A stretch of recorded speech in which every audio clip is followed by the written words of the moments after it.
Bonjour Alexandre, on s'est retrouvés là, cette fois-ci. Mais je savais qu'on allait se croiser, parce qu'on a failli se croiser plusieurs fois.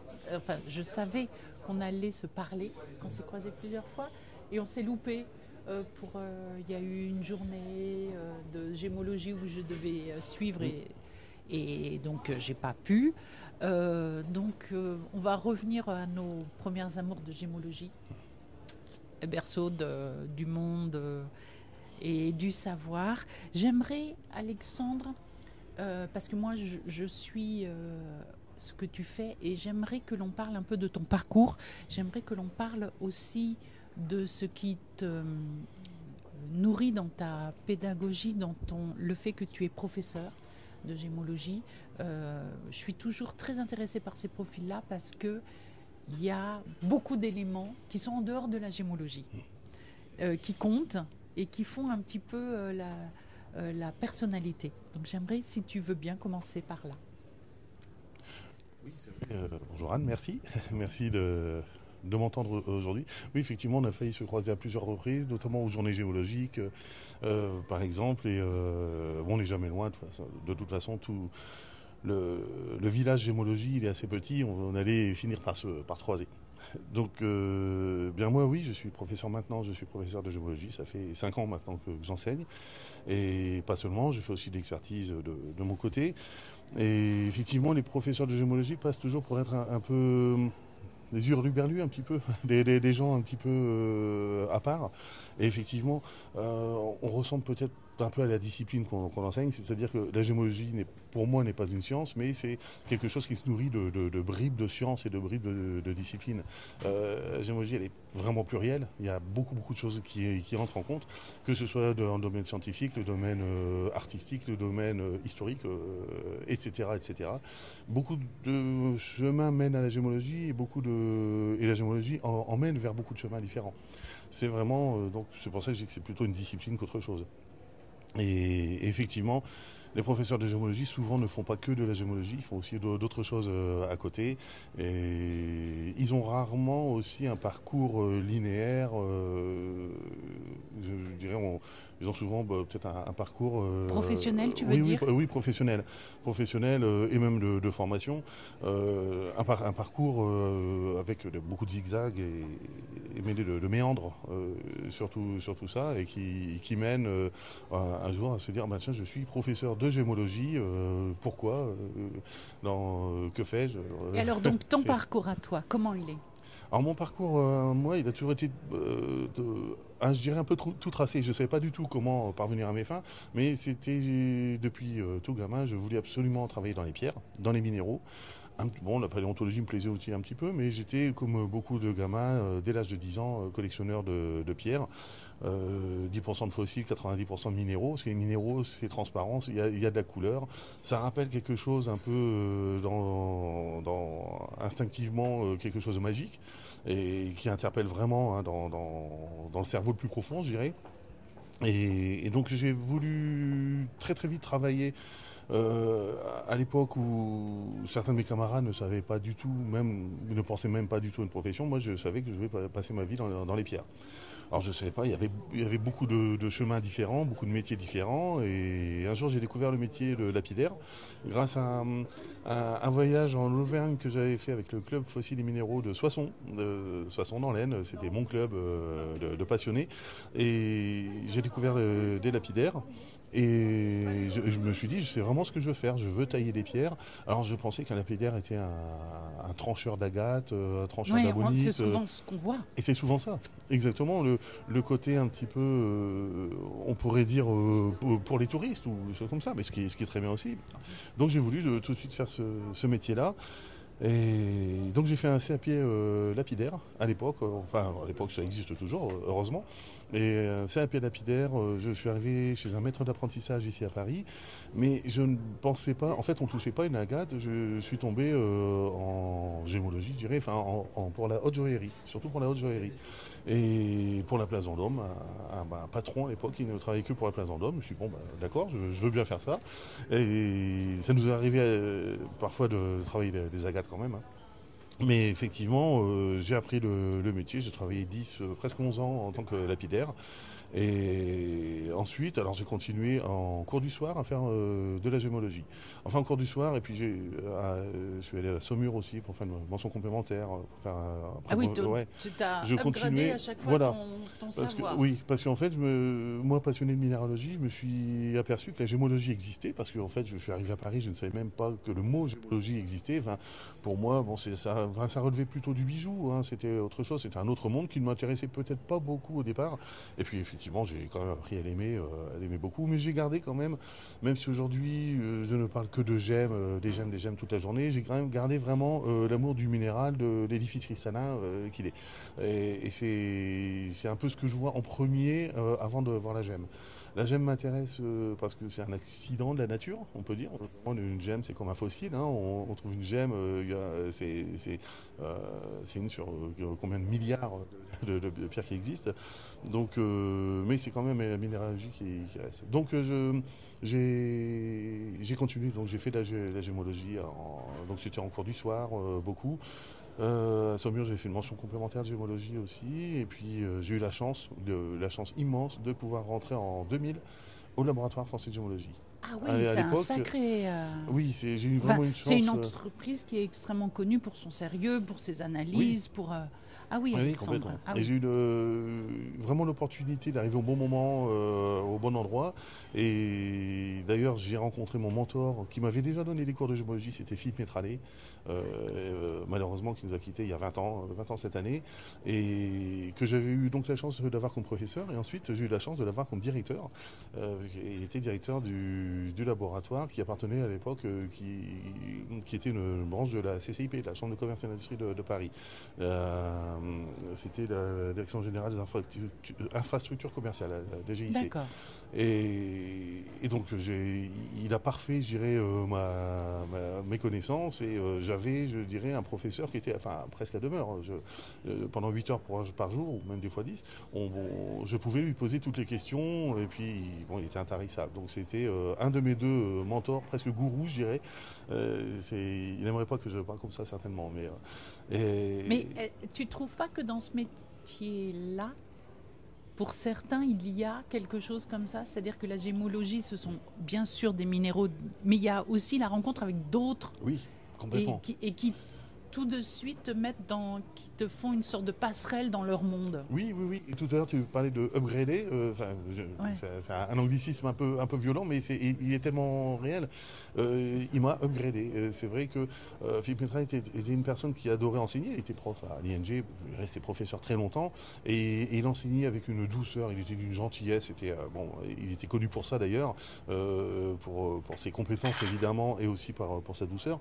Et il enseignait facilement. On avait l'impression que tout était facile avec lui, alors que c'était pas évident. Et il savait emmener les gens d'un point A à un point B avec, oui, vraiment avec calme, avec sérénité. Et donc j'ai eu la chance de travailler 4 ans avec lui, parce que malheureusement après il est décédé. Et donc tout en étant au laboratoire, j'ai continué mes cours du soir et des cours le week-end au Conservatoire des Arts et Métiers. Chaire de géotechnique, pour faire ma géologie, parce qu'il me manquait des cours vraiment magistraux en géologie, donc que j'ai pu avoir. Et là, c'est une partie vraiment que j'ai adorée, parce que en fait, j'ai découvert la pétrographie, que je connaissais simplement de nom avant, mais là, on a vraiment fait de la pétrographie. Et qu'est-ce que c'est exactement? C'est la science des roches. On appelle roches vraiment tout agrégat de minéraux, ou de minéraux de nature différente, ou même même minéraux. Hein. C'est vraiment tous les agrégats de minéraux mis en place. Et des roches, il y en a des centaines de différentes. La Terre en est pleine. La Terre en est pleine, exactement. Alors, toutes les roches sont formées de minéraux. Donc, les minéraux sont là. C'est à la base de tout, de toute façon. Ils étaient là avant nous, ils seront là après nous, bien sûr. Et donc, j'ai découvert vraiment la pétrographie. Donc, c'est vraiment, là, pour le coup, une vraie science, une science dans la science, et qui m'a tenu assez longtemps. Malheureusement, j'ai pas pu en faire mon métier. J'avais déjà un métier qui était gémologue. Tu étais lapidaire, tu étais gémologue. Oui, quand même, tu cumules. On n'a que 24 heures dans une journée. Multipasse. Oui, c'est vrai. Alors, ça restait toujours, ça gravitait autour du même noyau, je dirais, hein, qui sont les sciences de la Terre, globalement, quoi.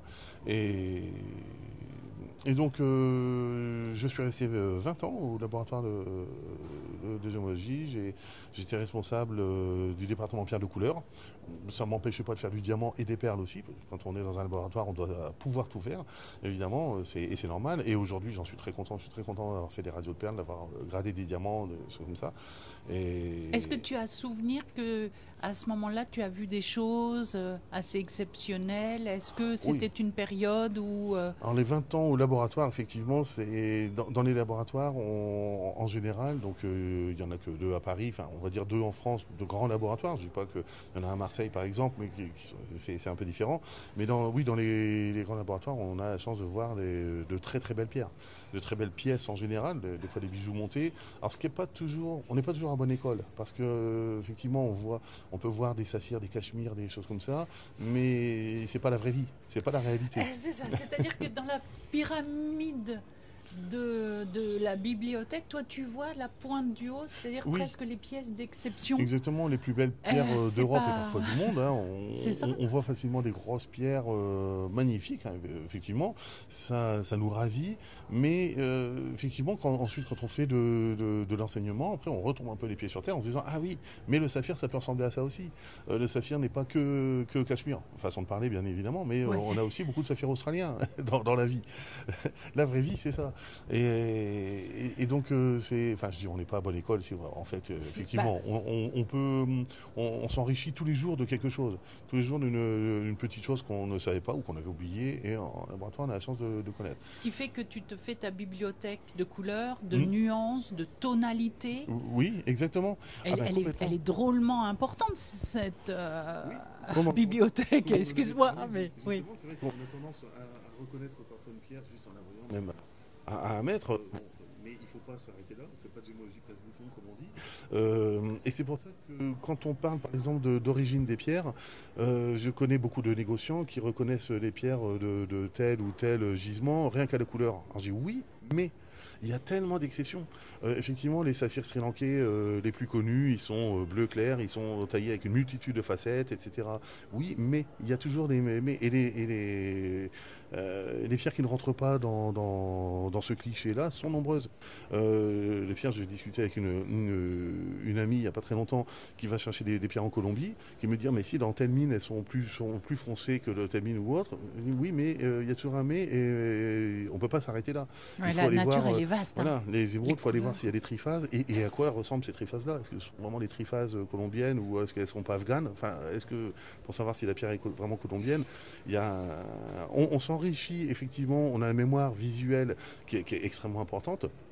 Et il faut voir vraiment les milliers. C'est un muscle presque. Oui, complètement. C'est devenu presque un muscle, tellement. Là, on parlait d'IA, effectivement, et là, on imite l'IA. Enfin, c'est plutôt l'IA qui nous imite normalement, mais on crée et on apprend à apprendre finalement. Et c'est ce que je dis toujours à mes élèves. Il faut vraiment travailler sa mémoire visuelle en voyant le plus de pierres possible. Là, tu viens de dire élève. Donc, à quel moment tu passes du laboratoire au fait de te dire, tiens, j'ai envie d'enseigner? Qu'est-ce qui fait cette démarche-là? Alors, c'est grâce à un ami qui, il y a quelques années, m'a dit, mais à notre âge, il a mon âge, c'est un ami d'enfance, et qui m'a dit, mais à notre âge et à ton âge, et il m'a dit, c'est peut-être le moment de transmettre. Alors je ne sais pas si vraiment c'est un ami de me dire ça. Je ne sais pas si c'est vrai, c'est un ami d'enfance. On a collectionné les pierres ensemble. Et je me suis dit oui, c'est vrai qu'arrive un moment, il faut peut-être transmettre un petit peu le peu que j'ai acquis. On ne sait jamais tout, surtout loin, très très loin de là. Mais je sais que je ne sais pas, au moins déjà. Ça c'est déjà pas mal. Et je me suis dit peut-être transmettre, ce serait pas mal. Et puis c'est vrai que le travail de laboratoire me plaisait, me passionnait évidemment. Enfin, il y a jamais deux fois la même chose. Mais il y avait beaucoup d'administratifs, beaucoup de choses comme ça. Oui, ça tue. Et ça c'est un petit peu dur. Et moi je voulais faire 100% de gémologie. Je me suis dit, qu'est-ce qui pourrait faire que je transmette et faire 100% de gémologie, c'est de l'enseignement. Et Alexandre, j'ai une question pour toi. Tu m'as parlé des mentors qui avaient été présents pour toi. Est-ce que tu t'es posé la question est-ce que moi, j'allais peut-être faire cette démarche de gémologie, de transmettre, et est-ce que tu t'es dit, est-ce que je peux devenir aussi un mentor pour d'autres? Ou c'était une conséquence des choses? Alors je ne me suis pas dit du tout, parce que je ne me vois pas du tout en mentor, mais finalement, je m'aperçois qu'en tant que professeur, et ça je l'ai vraiment découvert, c'est qu'on a une importance folle en fait, finalement. Et effectivement, les gens qui viennent faire des cours de gémologie sont là parce qu'ils veulent apprendre de la gémologie, donc on leur doit beaucoup. On leur doit beaucoup, surtout quand on donne des cours à des adultes. Par exemple, je sais qu'il y a une école où j'ai des CAP, CAP bijoutier, il y a des jeunes parfois, ils ont 18 ans, il n'y a que les bijoux qui les intéressent, il n'y a pas beaucoup de gémologie. Bon, c'est un petit peu plus dur. Ouais, Mais, là, tu dois ramener un peu plus. oui, exactement, j'ai l'impression d'être avec les ados, j'ai l'impression d'être à la maison, voilà, un petit peu. Parfois demander le calme ou des choses comme ça c'est vrai. C'est un peu des enfants, mais en même temps qui me rajeunissent beaucoup. Mais par contre, quand on donne des cours à des adultes, ce qui est mon cas depuis 5 ans maintenant, les cours pour les adultes, ils sont très très exigeants, ils ont payé, ils veulent une information, donc ils auront l'information. Donc là, effectivement, il faut vraiment se plier. Donc je m'aperçois qu'en donnant au maximum de moi-même, je donne beaucoup, enfin je suis très fatigué le soir, je dirais, mais je donne beaucoup de ma personne, mais c'est tout à fait logique, comme tout le monde doit le faire dans son métier. Mais je m'aperçois qu'en fait, on a une place folle et que quand je reçois à 2 heures du matin un message qu'on me dit mais la biréfringence entre l'Andalousie et la Tourmaline, est-ce que c'est vraiment la biréfringence qui peut nous faire la différence, enfin, des choses comme ça. Ah oui, il y a des fans là. Ah oui, il y a vraiment des fans. Il y a des possédés de mais quand gémologie. on tombe dedans un peu, des fois, c'est une réalité aussi. Et toi, donc, tu fais tes cours où, comment, et quelle est ton approche dans tes cours? Alors, je donne des cours à plusieurs écoles en même temps. J'ai été jusqu'il y a peu encore à l'Institut national de gémologie, là où j'ai fait une partie de gémologie il y a plus de 30 ans en tout cas. Mais depuis l'année dernière, je suis à l'école Boulle. Alors l'école Boulle qui me fait donner des cours de gémologie, mais qui centralise surtout géographiquement d'autres écoles aussi, surtout le Greta. Le Greta qui donne, je donne des cours de gémologie dans le cadre du CAP bijoutier, mais aussi dans le cadre de cours de gémologie tout court. Tout simplement, il y a un stage de gémologie qui se met en place. Le prochain est en février. D'ailleurs, j'ai communiqué sur les réseaux sociaux il n'y a pas très longtemps pour faire de la pub pour ce cours-là. Et puis, il y a le SCAP, et le service des cours de la mairie de Paris, le cours pour adultes de la mairie de Paris. Donc le SCAP qui existe depuis très très très longtemps. Et donc depuis l'année dernière, j'ai repris les cours de gémologie. La professeure qui était là avant va partir en retraite. Et donc ils ont décidé de refaire une refonte complète des cours de gémologie. Donc le programme est à refaire, la collection est à remonter. Et puis bon, c'est reparti un peu différemment, c'est vrai, avec une offre enrichie, à presque 80 heures de plus de cours qu'avant. Ils ont décidé vraiment de se projeter parce qu'il y a beaucoup de demandes en formation en gémologie, donc il y a beaucoup de travail.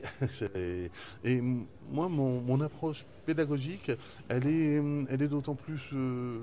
ça dépend des auditeurs que j'ai devant moi, bien sûr. Si c'est simplement pour montrer que la gémologie existe, expliquer ce qu'elle est et pourquoi elle existe, c'est une chose. Mais sinon, dans la gémologie analytique, moi, c'est vrai que mon but, c'est d'amener une personne qui ne connaîtra pas du tout une pierre, qui ne saura même pas ce que c'est qu'un morceau de quartz, et l'amener à savoir appliquer des procédures qu'on va apprendre progressivement et arriver ensuite à déterminer, à vraiment identifier une nature de pierre, avec donc des procédures et pas de choses à apprendre par cœur. Moi, je suis contre le par cœur. Ça, c'est la gémologie d'il y a 35 ans. On apprenait par cœur parce qu'on n'avait pas accès à l'information partout. Mais aujourd'hui, on a des smartphones qui ont ça très bien à notre place. Vaut mieux, je pense, garder l'énergie à comprendre. C'est ça, tu es plus dans la démarche, dans l'enquête qui te permet d'avancer sur les gemmes et de savoir j'identifie comment, j'identifie pas, c'est un oui, c'est un non, on fait une enquête sur vers quoi on va et qu'est-ce que ça donne. Oui, exactement. Moi, dans mes cours, je parle souvent d'Hercule Poirot. J'aime beaucoup, à la David Suchet, enfin bon, pour les connaisseurs, mais j'aime beaucoup Hercule Poirot, où même Colombo. Colombo, moi, ça remonte un petit peu plus loin. C'est une enquête et c'est vrai que quand on a un panel de pierres, enfin, quand on a une pierre, ça peut être une pierre rouge, ça peut être 50 choses différentes. Donc moi, j'apprends à discriminer par la couleur en premier lieu, parce que c'est vrai que l'œil, il est évidemment sensible à la couleur dès qu'on ouvre un pli, dès qu'on ouvre une boîte, on voit la couleur de la pierre, donc on ne sait pas ce que c'est, mais on sait déjà ce que ça n'est pas. Enfin, quand on a fait un peu de gémologie, une pierre rouge, on sait que c'est pas une émeraude, on sait que ce ne sera pas un saphir. Je rappelle justement que le saphir rouge n'existe pas, on en a encore parlé hier. Des choses comme ça. Donc on va discriminer au fur et à mesure, alors déjà par la couleur, et puis ensuite, effectivement, quand on a la pierre dans les mains, on va pouvoir mesurer son indice de réfraction. Donc on va retirer là énormément de pierres, ce que ça ne peut pas être. Déjà, si on voit un indice de réfraction, on sait qu'on est dans l'échelle des indices de réfraction. Et puis ensuite, la densité qui peut se ressentir un peu à la main. Enfin, on a déjà des idées. Pas souvent de densité.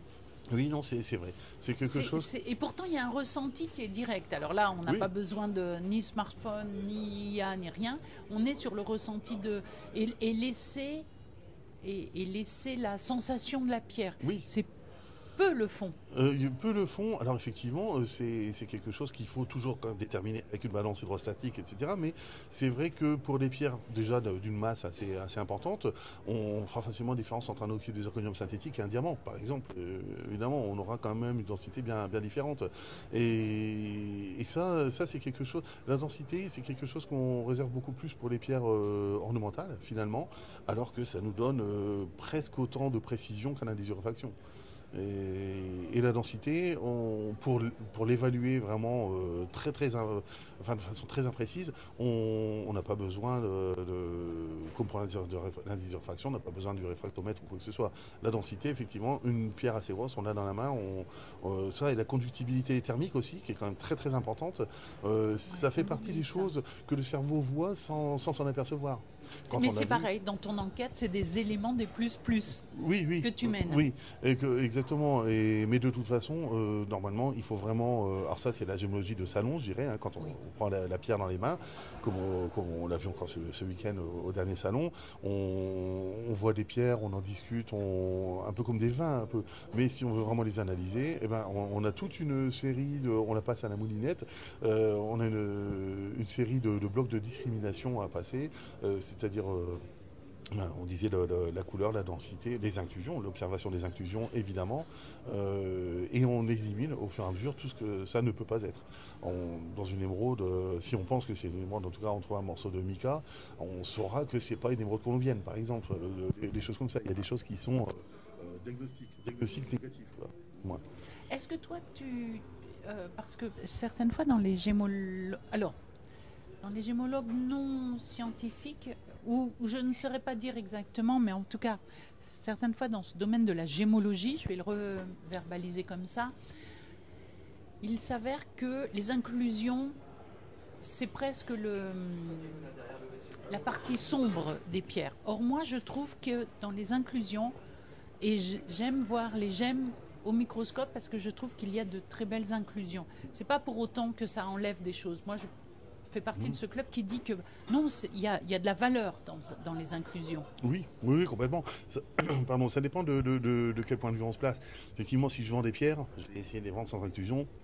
Parce qu'il y aura une importance financière. Moi, en tant que gémologue, vraiment, moi, je ne vends pas. Je ne fais pas de business. J'achète, ça m'arrive d'acheter, ou de vendre vraiment très exceptionnellement, ou d'aider à la vente. Ça, je peux aider les gens à la vente. Mais par contre, moi, j'ai vraiment plus l'œil de gémologue de laboratoire. C'est-à-dire que les inclusions, je vais les regarder et elles vont me parler. Elles vont me parler quand il y a des inclusions, du moins. Elles vont nous renseigner sur l'origine géographique potentielle d'une pierre, potentielle, on n'est jamais absolument sûr. Ou alors des inclusions qui vont nous dire que ça ne vient pas de tel endroit. Là, on est encore dans l'exclusion. Une inclusion qui exclut quelque part. Ça va nous renseigner aussi. Il faut voir l'environnement de la pierre, de l'inclusion, pardon. De l'environnement, si on a un petit cristal, est-ce qu'il a un cerne d'éclatement autour de lui? Si oui, est-ce que c'est plutôt un cerne qu'on appelle d'amorphisation, c'est-à-dire de vitrification un peu, et là c'est complètement naturel. Est-ce que c'est un cerne d'éclatement peut-être dû à la chauffe? Les traitements, c'est une part énorme dans toutes les pierres. de couleurs surtout. Et c'est vrai que les inclusions elles vont vraiment nous parler, nous renseigner sur beaucoup de choses. Et puis nous renseigner aussi sur le côté naturel ou synthétique de la pierre, bien sûr. C'est le b.a.-ba, c'est ça, c'est voir si la pierre qu'on a dans les mains, elle a été fabriquée en usine, en laboratoire, comme on dit, avec 1000 guillemets, ou si elle a été simplement faite par la magie de la terre. Bien que magie, j'aime pas ce mot-là parce qu'il n'y a pas de magie. Oui, il y a un processus, Il y a un processus oui, naturel, on va dire, voilà. oui, oui. Dans tes cours, je trouve qu'il y a une pédagogie, mais il y a un aspect scientifique important, mais du fait de ton expérience de laboratoire, et en dehors du savoir scientifique. Je ne sais pas si c'est clair dans ce que je dis, mais tu mènes ton enquête, tu fais faire tu permets au raisonnement d'avancer avec des éléments pour faire ce chemin vers les gemmes, et tu amènes tes élèves dans ce sens-là. Oui, toujours dans le sens d'exclusion. C'est pas avec un élément, mais c'est plutôt avec un élément négatif. C'est-à-dire que si la personne a vu ça dans une pierre, eh bien on va penser à toutes les pierres sauf telle ou telle pierre. Effectivement, il y a le raisonnement scientifique stricto sensu, mais qu'on ne peut faire, je dirais, qu'en laboratoire, parce qu'on a le matériel. Donc en laboratoire, on réagit finalement d'une autre façon face aux pierres.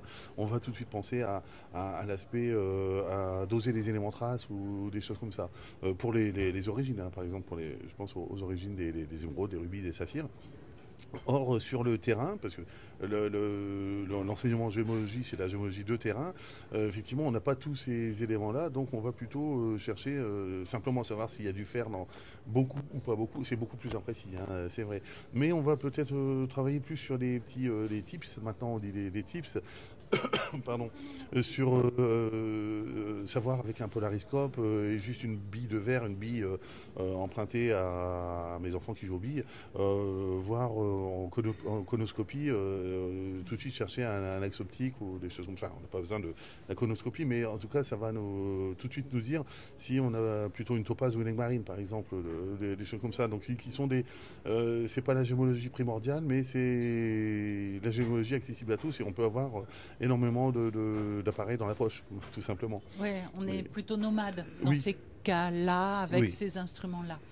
Tu as des cours, quel est le... Là, je vois que tu as la mairie, tu as l'école Boulle. Qu'est-ce que tu as comme... Tu donnes des cours dans quel genre de structure ? Des structures privées aussi, hein, des écoles de luxe, par exemple. Est-ce que le profil est différent ? Est-ce qu'il y a une appétence, une curiosité ? Est-ce qu'ils découvrent une matière qui semble des fois être un peu j'allais dire pas exotique, mais en dehors de leur carcan d'études supérieures ? Alors ils découvrent complètement. Je peux avoir parfois des classes où on a en plusieurs fois jusqu'à 90 élèves.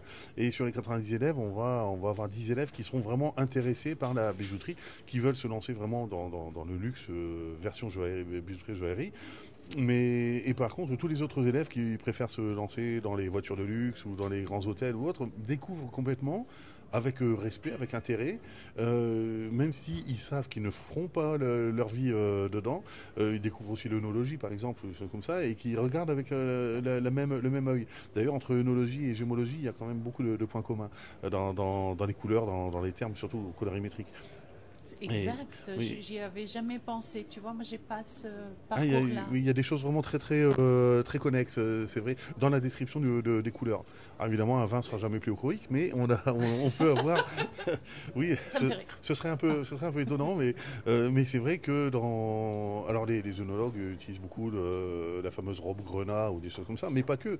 Il y a des vins qui sont citrines, il y a des citrines qui sont madères en même temps. Tous les termes il y a beaucoup de termes en commun. Ça, c'est un peu indéniable. Et donc après, tu as des domaines. Donc dans ces cours-là, on est plus dans le côté néophyte. Ils découvrent la matière. Oui, ceux-là découvrent. Voilà. Et par contre, tu as aussi les jeunes en CAP. Oui. Enfin, les jeunes.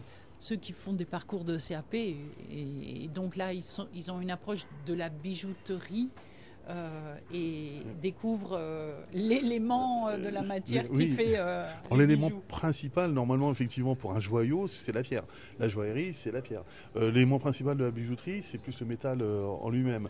Mais effectivement, par exemple, les jeunes que je vois en BMA ou en CAP à l'école Boulle découvrent donc les pierres, mais ils connaissent évidemment leur existence, mais ils sont très contents de voir quand on leur parle des pierres elles-mêmes, parce que ça leur donne beaucoup d'idées. Mais ils sont toujours dans une démarche de créativité, vraiment, et donc la couleur évidemment est très importante pour eux, et ils découvrent vraiment une matière qui va compléter, non pas être le centre, mais qui va plutôt compléter ce qu'ils font.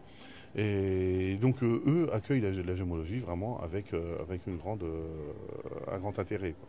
Et là, tu vas donner des cours avec la mairie de Paris. Oui. Alors, Comment tu axes, toi, tes cours? Parce que c'est encore un profil différent.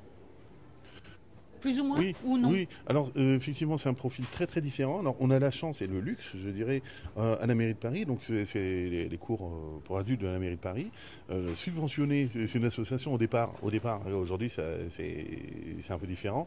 On est 25 000 professeurs, je crois. Enfin, c'est énorme, c'est gigantesque.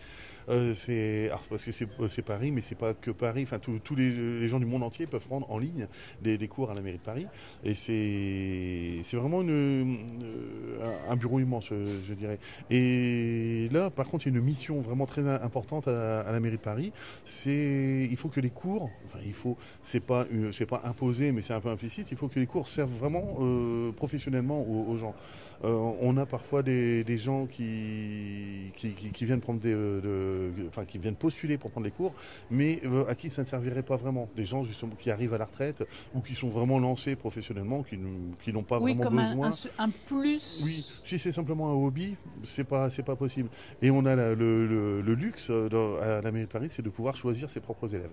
On a un panel. Donc c'est toi sur dossier. C'est moi oui, exactement, qui décide. C'est sur dossier, c'est sur motivation. On va décider qui on prend, qui on prend pas. Alors il y a des gens qu'on ne prend pas cette année, mais ils auront plus de chances d'être pris l'année prochaine, par exemple. Bien, okay. Mais effectivement, il y a beaucoup de. Il y a un sacré boulot. Il y a beaucoup de travail juste j'allais dire en discrimination, un peu comme la couleur des gemmes. C'est pas tout à fait la même chose, bien sûr. Non, mais il y a un choix, il y a un axe pédagogique, on va dire, qui est plutôt clair. Et c'est un choix, c'est terrible, c'est affreux, parce que en fait, on doit prioriser certaines personnes par rapport à d'autres, et pourquoi, sur quel. Parfois, on n'a pas de base, et ça, c'est très très dur. Et alors, les cours, ouais, ok. Oui. Et les cours, c'est combien d'heures de cours, combien à la semaine, et combien d'élèves à peu près? Et c'est sur un délai de quoi? D'un an, 6 mois? Alors, à la mairie de Paris, c'est en 3 niveaux, en 3 fois 45 heures de cours. Donc, ça prend 1 an et demi. C'est en 3 semestres. Et il y a 15 places. Alors cette année on a doublé les cours, même l'année dernière, parce qu'il y avait beaucoup de demandes, donc on est à 30 places, 2 fois 15. Mais cette année par exemple il y avait beaucoup de demandes, il y avait une centaine d'élèves pour 15 places au départ.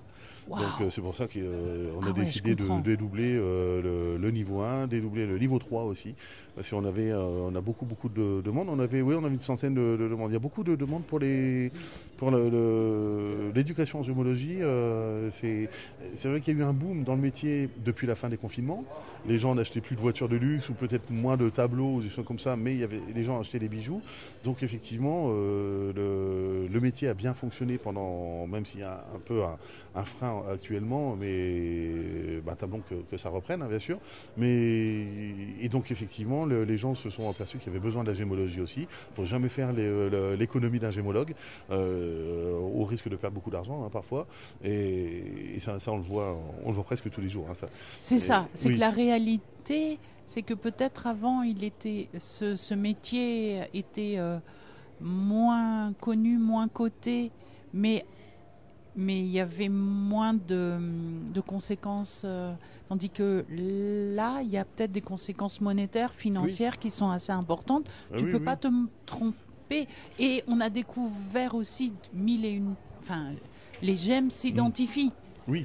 Donc on ne peut plus te faire passer un péridot parce que c'est vert pour une émeraude, il n'y a pas de sens à Oui, ça. exactement. Donc, On n'en est plus à l'âge des émeraudes de Cléopâtre, en fait, dans lesquels on trouvait des péridots égyptiens, ou des choses comme ça. Ça, on n'en est plus là. Et effectivement, aujourd'hui, en plus, on a une multiplicité des gisements, enfin, surtout dans la deuxième moitié du XXe siècle. On a commencé à ouvrir des gisements partout. Donc, on a trouvé de nouvelles gemmes, des fois qu'on connaissait sous forme minéralogique, mais pas sous forme gemme.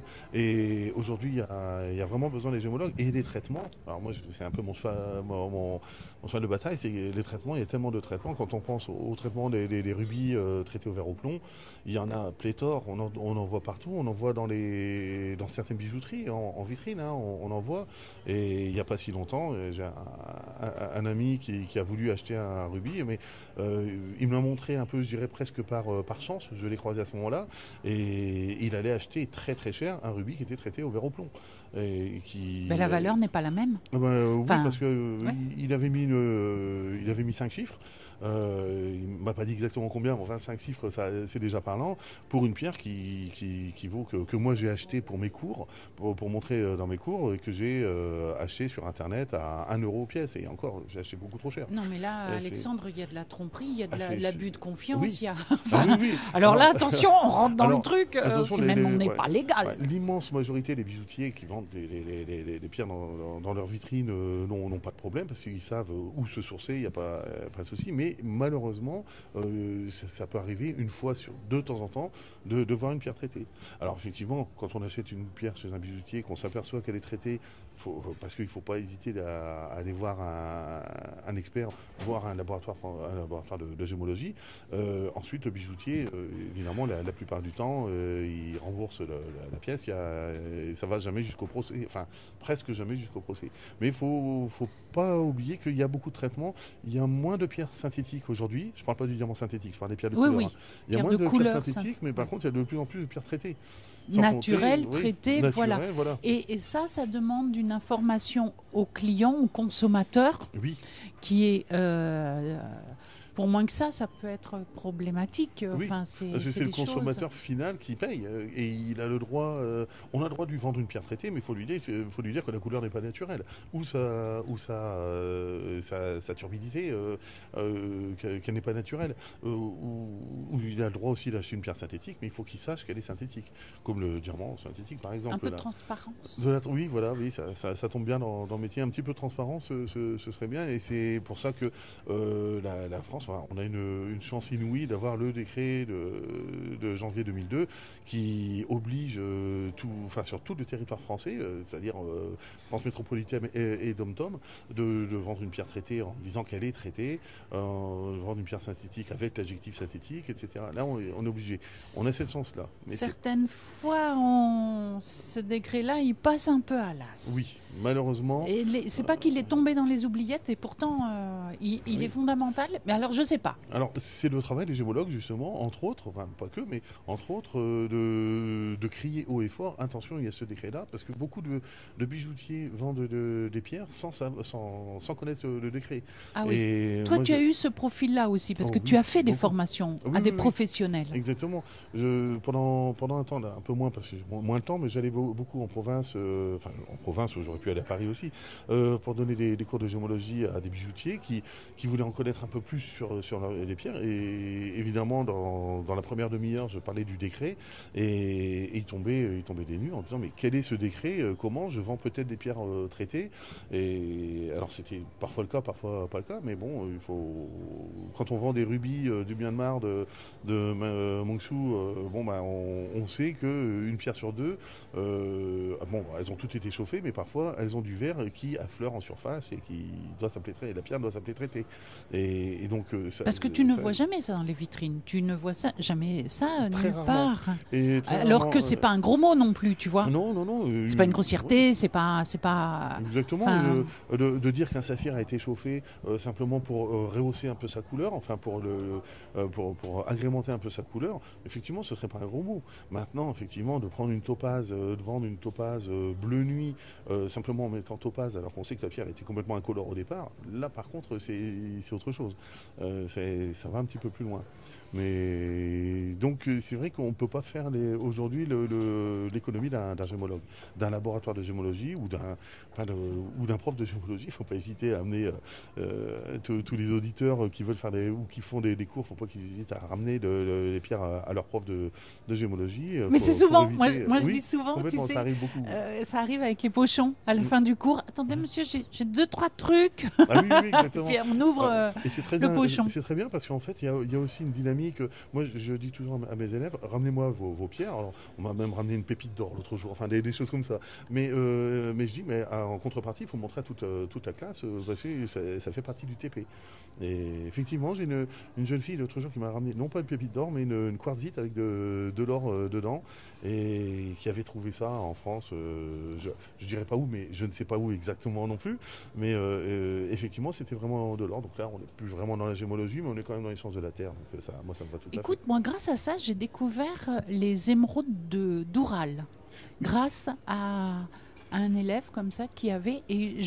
quand on les voit, ces émeraudes-là, ben, on n'est pas forcément sur la définition de l'émeraude, hein, parce que la couleur, elle est un petit peu particulière. Oui. La brillance est un petit peu à plein feu. Il y a plein de feux.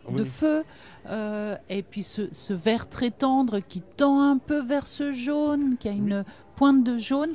C'est vrai que c'était pas évident par rapport à une colombienne ou une afghane, tu vois. Non plus, voilà, on n'est pas du tout. C'est pas le même taux de chrome.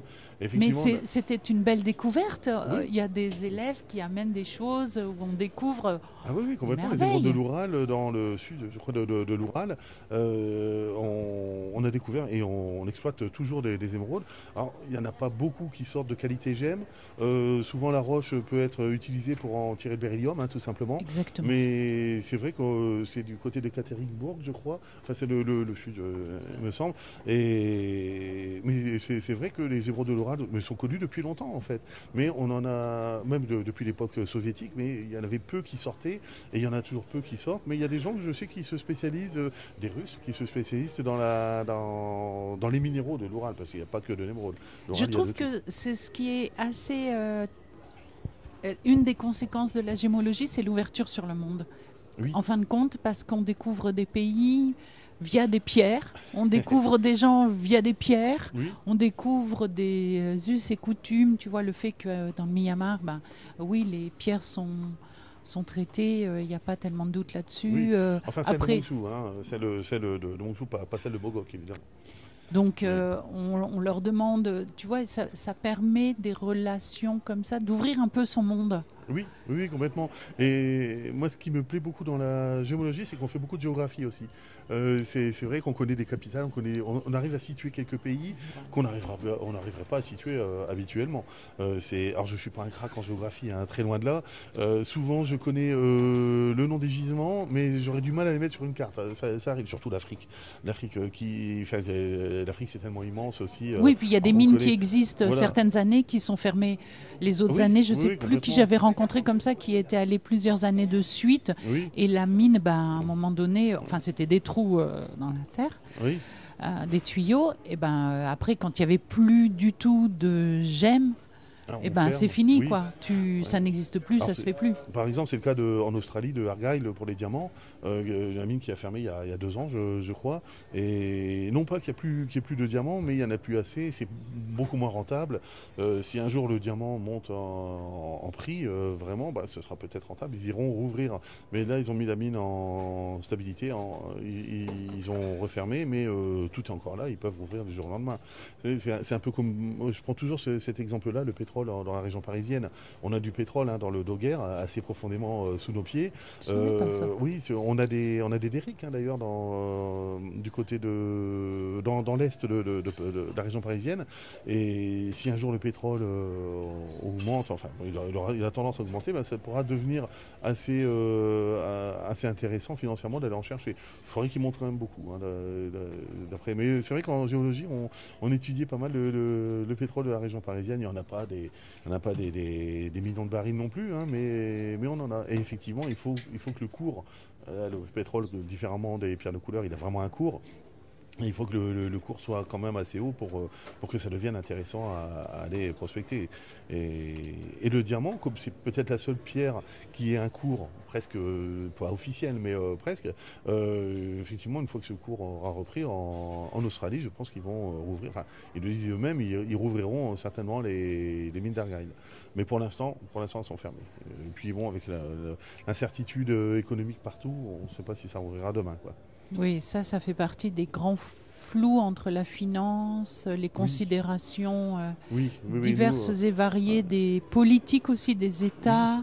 oui. On est un peu, Ouais, tu vois, c'est c'est vrai que comme... le monde géopolitique il n'a jamais été aussi instable. Enfin, il n'a jamais été aussi instable. Il est très instable en tout cas en ce moment. Et nous, on est vraiment une petite poussière finalement. On est une petite inclusion dans la pierre. Et on verra bien si. Quelles sont les conséquences que ça a dessus, Voilà, si quoi. ça Déjà, jouera. quand tu vois le prix de l'or Oui, actuellement, oui, cette flambée, et beaucoup de gens sur la place Vendôme se prédisent qu'il peut encore monter énormément. Alors, ce qui pourrait peut-être pas trop gêner certaines maisons, parce que effectivement les finances sont là, mais moi je connais énormément de petits bijoutiers qui travaillent tout seuls, ou qui travaillent à 2 ou 3 personnes, et là ça risque vraiment de les pénaliser, parce que ah ben là moi, il est à 80 euros, je ouais. crois, le gramme. Mais s'il passe à 120, comme certaines personnes pensent, ça peut être dramatique quand même. Ben, c'est surtout que, en plus, c'est pas lié à l'état des mines. C'est juste Oui, un état financier. oui, Enfin, je veux dire, exactement. c'est les accords entre les banques qui se mettent en accord ou pas en accord pour faire monter le truc, tu vois. Oui. C'est ça Ouais. qui est embêtant, Et là quoi. encore, encore une fois, la bijouterie joaillerie, c'est vraiment en queue de peloton. C'est parce que de l'or, en Afrique du Sud, on en sort toujours autant, et il n'y a pas de problème. Il y a C'est pas de ça qui est d'autant raréfaction, quoi. plus Et- incroyable et ouais. difficile à Oui, comprendre oui. On n'est intellectuellement. pas comme sur l'argent ou autre, où il y a des métaux sur lesquels on a quand même des inquiétudes sur le volume qui reste, mais l'or, pas pour l'instant en tout cas. C'est ça, c'est une aparté après les minéraux. Est-ce que tu veux, Alexandre, parler de quelque chose, toi? Parce que là, on a déjà 46 minutes. Tu vois, ça va Ça passe vite, hein. vite, oui. Non, mais c'est une discussion qu'on a, donc Oui, puis on avait commencé avant. voilà. Puis Donc, on continuera peut-être après d'ailleurs. ouais, oui, parce que ça m'arrive aussi. Euh, Est-ce que toi, tu veux parler de certaines choses qui ont de l'importance dans ton éducation de gémologie, ou dans tes cours, ou parce qu'on a parlé un peu de tout, là? Euh, Dis-moi.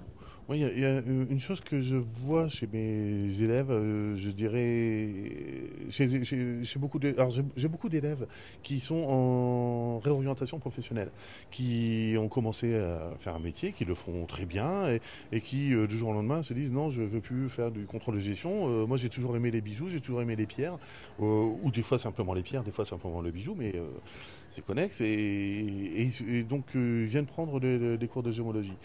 C'est le cas, par exemple, au Creta, c'est le cas dans les cours du soir. Moi, je suis assez admiratif des gens qui ont peur de rien. Qui ont peur de rien, parce que gémologue, on dit faire de la gémologie, mais être gémologue, c'est différent. C'est pas un métier, c'est un état. C'est un état, c'est comme parler une langue étrangère, être gémologue. On Oui, a c'est acquis quelque vrai. chose, et puis après, on va en faire quelque chose. C'est vrai que c'est pas les gens qui en font leur métier pur et dur. On est quoi, une dizaine peut-être en France. C'est vraiment difficile d'en faire un métier. Même les gens qui travaillent en contrôle qualité sont pas forcément gémologues, même si des fois ils ont des pierres dans les mains toute la journée. On peut être un très bon contrôleur qualité sans avoir fait de la gémologie. C'est mieux avec, évidemment, hein. Mais c'est vrai que je vois des gens, et je suis assez admiratif des gens qui se lancent, qui se disent bon bah j'arrête. Ça fait 10 ans que je fais ce métier-là, mais aujourd'hui ma vraie passion c'était les pierres, et je me lance dans les pierres. Bon, dans la gémologie, c'est plus facile la gémologie que la minéralogie, parce que la minéralogie, il faut retourner à l'université. Et là, c'est pas tout à fait la même chose. La gémologie, on peut prendre des cours du soir, on peut me demander des cours particuliers. Là, je fais un peu de pub, je fais aussi des cours particuliers. Mais et ça, je suis quand même assez admiratif, et je dis aux gens, mais c'est plutôt eux qui m'ont appris qu'on pouvait se lancer, et quand on est bien motivé et qu'on le fait intelligemment, évidemment, que ça peut payer, ça peut vraiment payer. Moi, je dis souvent aussi, Alexandre, que c'est quelque chose que tu rajoutes à ta vie Oui, professionnelle. Ceux qui veulent en changer, je leur dis attention. Je ne suis pas sûre que ce soit forcément un axe. Enfin, attention à l'axe de changement parce que ce n'est pas évident. Mais quand on a eu un métier, on peut rajouter un petit peu de la gémologie dans son métier, dans son savoir, dans son raisonnement intellectuel, dans sa vision de vie. Moi, il y a une phrase que Olivier Ségura j'ai entendu, on avait une discussion à ce niveau-là, il disait la gémologie c'est comme un permis de conduire. Oui, tout à fait. Oui. Et le permis de conduire, on l'a tous. Moi, je passe celui de la moto. C'est pas facile. Il y en a d'autres qui conduisent des bus, il y en a d'autres qui conduisent. Mais après, tu peux conduire déjà un véhicule différemment, mais tu as une autre manière de conduire le véhicule. Tu peux la conduire comme un bon père de famille ou avoir le pied au plancher et pied dedans. Donc, c'est un peu fausse. Voilà. La gémologie, voilà, c'est ça. Oui. Pourquoi, je pas cette phrase, mais pourquoi c'est faire mais exactement. Moi, je compare ça, effectivement, Olivier, avec le permis de conduire, il y a vraiment une très belle image. Et moi, j'utilise souvent l'image de la langue étrangère. On en fait quelque chose. Bon, on peut être prof d'auto-école, on peut être prof de langue étrangère aussi. Mais prof de gémologie, moins. Mais quelque part, tant mieux, parce que ça donne du travail. Mais effectivement, c'est plutôt une compétence qu'on va rajouter quand on est bijoutier, quand on est joaillier, quand on ou alors le faire comme hobby bien sûr, mais c'est pas quelque chose. Il faut savoir quand on commence la gémologie, c'est un engagement quand même et financier et puis ça prend quand même beaucoup d'énergie. Et puis ça prend beaucoup de place dans la tête intellectuellement, faut y aller. Après après c'est vrai qu'il y a beaucoup de choses à apprendre, à comprendre surtout, et à quoi ça va servir. Il faut déjà avoir un plan plus ou moins tout tracé, et c'est quand même une idée au moins. Alors, les profs de gémologie sont là pour donner des conseils, mais ce sont pas eux, les conseillers ne sont pas les payeurs non plus. Alors écoute, moi je trouve que c'est très intéressant ce que l'on vient de découvrir avec toi. Je te remercie en tout cas de m'avoir encore une fois éclairé sur la gémologie avec une autre vision. Tu sais, c'est vraiment comme tu dis, je prendrai cet exemple de la langue étrangère, elle me parle bien parce que c'est aussi une autre manière de voir les choses. Et puis, peut-être que j'aurai le plaisir de te suivre à un cours, parce que ça, je vais m'inviter. Viens quand tu veux. Hein, avec plaisir. Vraiment avec plaisir. Je ne sais pas si tu as vraiment besoin, mais... si. Parce qu'alors, côté traitement, tu vois, je suis pas... Oui. Mais côté traitement, je ne suis pas très affûtée. Ça fait partie des choses, tu vois, sur lesquelles... On les enseigne peu, trop peu. Trop peu. Oui, et je trouve que face à notre avenir en gémologie et tout ce qui se passe, les traitements, on devrait avoir un meilleur traitement. Oui, mais on veut un peu les cacher, quoi, quelque part. C'est ça, mais c'est un peu dommage. En tout cas, merci beaucoup Alexandre pour cette vision de la gémologie. C'est moi qui te remercie surtout, parce que tu m'as laissé tchatcher, et moi je parle, quand on pose des questions, je réponds facilement. Ouais, mais comme tu sais, tu es pédagogue, et puis t'es aussi... tu as appris de tes mentors, mais tu es devenu mentor et tu as une pédagogie. Ouais, j'ai bien fait passer aujourd'hui. Mais toujours, on fait toujours bien de venir me parler et qu'on discute. Merci beaucoup Alexandre. Merci à toi.